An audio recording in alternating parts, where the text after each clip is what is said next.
ఒక ఆవిడ వాళ్ళ బాబుని బస్ స్టాప్ లో వదిలేసి వెళ్ళిపోయింది. అది కూడా ఇన్స్టాగ్రామ్ లో పరిచయమైన ఒక అతను. దీని మీద మీ అభిప్రాయం?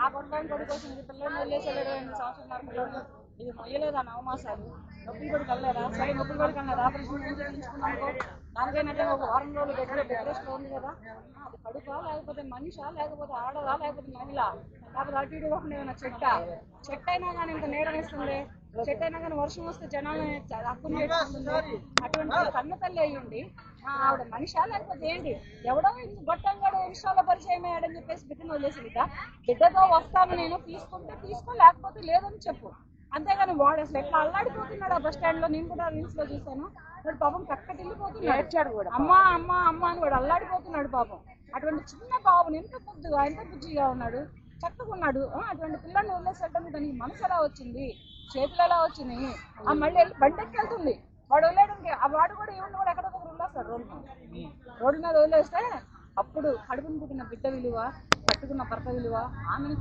కన్న తల్లిదండ్రుల విలువ సమాజం విలువ తెలుస్తుంది ఇటువంటి మహిళలు ఉంటున్నారంటే ఏం చేయాలో అర్థం కావట్లేదు నాకైతే అలా నాకు మైండ్ బ్లోయింగ్ అవుతుంది ఇదేంటి పిల్లల్ని చంపడం ఏంటి కట్టుకున్న భర్తలను చంపడం ఏంటి పిల్లల్ని వదిలేయడం ఏంటి అసలు ఆడవాళ్ళ లేకపోతే ఇంకేమైనా సమాజానికి అదే అంటే ఇప్పుడు కొత్తగా సృష్టి అని ఒకటి టెస్ట్ బేబీ సెంటర్ కి అరెస్ట్ చేశారు అంటే వాళ్ళు ఏం చేస్తున్నారంటే వేరే వాళ్ళ దగ్గర 5 లక్షలకి 30 లక్షలు వీళ్ళ దగ్గర తీసుకొని ఆ 30 లక్షల నుంచి 5 లక్షలు వేరే వాళ్ళకి ఇచ్చేసి అదే బిడ్డను తీసుకొచ్చి ఇది మీకు సరోగసి ధర పుట్టారని చెప్పేసి ఇస్తున్నారు సమాజం ఎందుకు ఇలా వెళ్తుంది అని అది ఏంటంటే పిల్లల్ని కనడానికి మహిళలు ఇష్టపడటం లేదు ఎంజాయ్మెంట్ కావాలి పెళ్ళొద్దు సో మరి ఇట్లా చిన్న బాబుని ఇట్లా బస్ స్టాప్ లో వదిలేసి వెళ్ళడానికి అసలు ఎలా అంటే వాళ్ళ హస్బెండ్ గురించి ఆలోచించలేదు ఆ బాబు ఏమైపోతాడని ఆలోచించలేదు అసలు వాళ్ళ ఎంజాయ్మెంట్ కోసం ఒరే బాబు వాడు అదృష్టవంతుడు రైతులు తండ్రి కూడా ఇద్దరు అదృష్టవంతులే ఇంకా చంపే సేపదల్లోనూ వేయలేదు ఆ పసివాడిని వాడిని చంపే డ్రమ్ములోనూ పెట్టలేదు లేదంటే బాత్రూంలో కొట్టలేదు చాలా వరకు అదృష్టవంతులే ఆ తండ్రి ఎక్కడున్నా సరే ఆ బాబుని హ్యాండ్ ఓవర్ చేసుకొని తను పెంచుకుంటే పోతుంది అంటే ఒక 6 hours లో ఆ బాబుని హ్యాండ్ ఓవర్ చేయడం జరిగింది వాళ్ళని కూడా పట్టుకోవడం జరిగింది వాళ్ళ హస్బెండ్ ఇంకా మంచిగా చెప్తున్నాడు ఏదో తప్పు చేసింది క్షమించేద్దాం అని చెప్పి ఇంత మంచి పర్సన్ వద్దురా బాబు క్షమించొద్దురా అయ్యా క్షమించాలి లేదా అసలే ఏంటంటే ఆ అమ్మాయి అతని మోజులో ఉంది ఇన్స్టాలో పరిచయం అయిన అబ్బాయి మోజులో ఉంది ఆ అమ్మాయి అటువంటి అమ్మాయిని నువ్వు ఇవాళ రోజున క్షమించి ఇంట్లోకి తెచ్చుకుంటే రేపటి రోజున నీ కొడుకు మీద నీ మీద ఏ బండ రోకలో ఎత్తి చంపేయకపోతే అప్పుడు చూసుకో మళ్ళీ హెడ్లైన్స్ లో మేమే చూడాలా మొన్న బస్ స్టాప్ లో వదిలిపెట్టిన తండ్రి కొడుకు ఇద్దరు చచ్చిపోయారని మళ్ళీ హెడ్లైన్స్ లో సోషల్ మీడియాలో మేమే చూడాలా ఎందుకు నాయన వదిలించుకో ఇప్పుడు ఆడవాళ్ళు ఎంజాయ్మెంట్ చూస్తున్నారు పెళ్లిళ్ళు ఒప్పుకోవట్లేదు పిల్లల్ని కంటానికి ఒప్పుకోవట్లేదు పిల్లలొద్దు పెళ్లిళ్ళొద్దు డబ్బున్నోడు కావాలి ప్లస్ ఎంజాయ్మెంట్ కావాలి ఈ రెండే కోరుకుంటున్నారు కానీ మహిళలు ఎవరైనా కానీ అమ్మాయిలే కానీ మ్యారేజ్ అయిన మహిళలే కానీ ఎవరైనా కానీ పిల్లలు కనడానికి అంగీకరిస్తలేదు అందుకనే టెస్ట్ ట్యూబ్ బేబీ సెంటర్ పుట్టుకొస్తున్నాయి అందుకనే ఎక్కడికక్కడ అవి వస్తున్నాయి బిజినెస్ లాగా చేసుకుంటున్నారు డాక్టర్ వ్యవస్థ చేసుకుంటున్నారు అంటే ఆవిడ అంటే 9 మాసాలు మోసి కన్న తల్లి 5 నిమిషాలు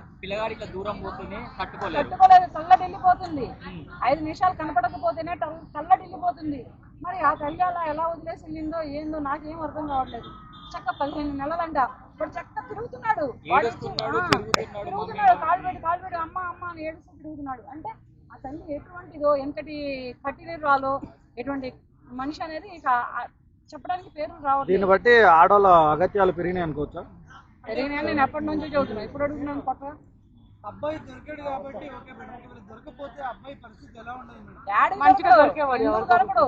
దొరుకుతాడు ఎక్కడో దగ్గర దొరుకుతాడు ఏం కాదు చంపేసి ఉండేది అంతే అడ్డం అయితే చంపేసి ఉండేది ఆ చంపడం అనేది వదిలేసి అందుకనే ఇద్దరు తండ్రి కూడా ఇద్దరు సేఫ్ జోన్ లో ఉన్నారు అంటున్నా నేను ఇద్దరు కలిపి సేఫ్ జోన్ లో ఉన్నారు వదిలేసుకుంటే వాడికి ఇచ్చి పెళ్లి చేస్తే వాడు పడతాడో ఏం చేసుకుంటాడో చేసుకుంటాడు ఈయన కనుక మళ్ళీ క్షమించి తీసాడు అనుకో ఈసారి చంపేయడం ఖాయం భర్త లైఫ్ లాంగ్ ఉంటాడు కొడుకు లైఫ్ లాంగ్ ఉంటాడు ఇలా మధ్యలో వచ్చిన వాళ్ళ కోసం ఎవరి గురించి ఏం మాట్లాడుతున్నావు భర్త లైఫ్ లాంగ్ ఉంటానని నీకు నోటు రాసిచ్చాడా తాళి కడుతున్నాడు కదండి తాళి కడుతున్నాడు కదా తాళి కడితే ఇవాళ రేపు ఆ తాళి బంధానికి ఆ తాళి ఈ వ్యవస్థలో విలువ లేదు వాల్యూ లేదు తాళి కట్టు కట్నాలు ఇవ్వు ఫంక్షన్ హౌస్ లో లక్షల కోసం పెళ్లిళ్ళు చేసుకో ఉద్యోగాలు చూసుకో ఆస్తులు చూసుకో ఇప్పుడు మనకు పర్సెంటేజ్ లెక్కనే కదా మనం ఏదైనా కొలమానం వేస్తాము పెళ్లి అనే మాటకి వాల్యూ లేదు సంసారం అనే దానికి విలువే లేదు మరి ఇంతమంది సంసారాలు చేస్తున్నారు కదా లోకంలో, ఎవరు చేస్తున్నారు? మధ్యలో మరి లోకంలో ఎవరు సంసారాలు చేయని పిల్లలు పుడుతున్నారు అంటారా? పిల్లలు ఎవరికైనా సంసారాలు, అరే పెళ్లిళ్ళు చేసుకుంటేనే పుట్టరా బాబు, పిల్లలు సంసారాలు చేస్తే ఎవరికైనా పుడతారు. నేను ఏమంటానంటే సోషల్ మీడియాలో పరిచయమైన వాళ్ళ కోసం లైఫ్ ని ఇలా చేసుకోవడం ఇంతవరకు కరెక్ట్ కాదు అది. కానీ ఆ బుద్ధి అనేది, ఆ జ్ఞానం అనేది ఆ మహిళలకు ఉండాలి.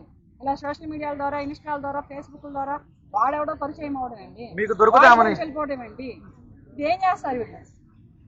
ఆమెను మీరు దొరికితే ఏం చేస్తారండి ఇప్పుడు? నేనేం చేయను రా బాబు, నా చంపలేదుగా, నేనేం చేయను. చంపితే పోలీసులకు ఒకటే చెబుతున్నా, కాళ్ళు చేయి తీసి రోడ్డు మీద పడండి. న్యాయస్థానాలని, చట్టస్థానాలని, మనుషులని వాళ్ళని చంపే వాళ్ళని, అది మహిళ కావచ్చు, పురుషుడు కావచ్చు, ఎవరైనా కావచ్చు, చంపింది వాళ్ళే అని నిర్ధారణ వచ్చిన వెంటనే వాళ్ళని కూర్చోబెట్టి జైల్లో మేపి వాళ్ళకి శిక్ష వేయకుండా, ముసలోళ్ళు అయిపోయిన తర్వాత బయటికి తోలకుండా మళ్ళీ సమాజం మీదకి కాళ్ళు చేయి తీసి రోడ్డు మీద వేసేస్తే సరిపోతుంది. మరి ఇలా మధ్యలో వచ్చిన వాళ్ళతో లైఫ్ లాంగ్ ఉంటారని వీళ్ళకి ఏంటి నమ్మకం? లేదు, గ్యారంటీ లేదు. వాడు అవసరం తీరుతుంది, 1 సంవత్సరం ఉంటాడు, 2 ఏళ్ళు ఉంటాడు, 2-3 ఏళ్ళు ఉంటాడు. పిల్లలు పుట్టకుండా జాగ్రత్తలు తీసుకుంటారు.